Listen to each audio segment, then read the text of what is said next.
Mula naman mga kabrigada sa Naga, malalakas na alon humahampas na sa ilang dalampasigan sa Camarines Sur.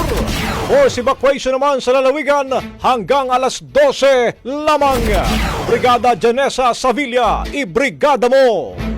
Brigada Live Report. At maganda ang sikat ng araw sa Camarines Sur kanina.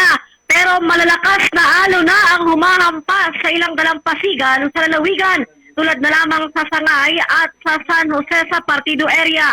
Sa Sangay, unang naobserbahan na sumabay lamang sa high tide ang malakas na alon at hangin. Pero umabot na sa 3 metro ang taas ng alon at umaabot na ito sa manifestation ng storm surge.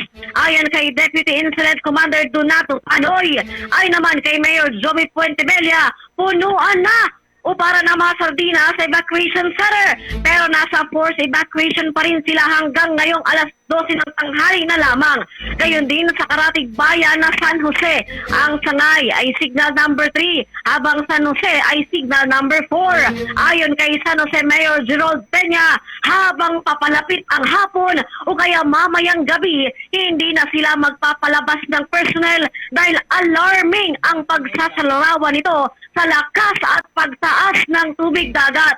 Sa Calabanga, sa Pusal Barangay na Sabang, nagpatuloy ang force evacuation kanina at hanggang ngayong alas 12 ng tanghali na lamang. Kahapon pa ang mandatory evacuation mga kabrigada sa lalawigan, batayan sa kautusan ng gobernador. Pero may mga hindi pa lumikas dahil nag-secure muna ng kanilang mga tahanan. In the heart of changing lives, ito si Brigada Janessa Savilla ng 103.1 Brigada News sa Naga. The Music and News Authority! Brigada Balita Nationwide.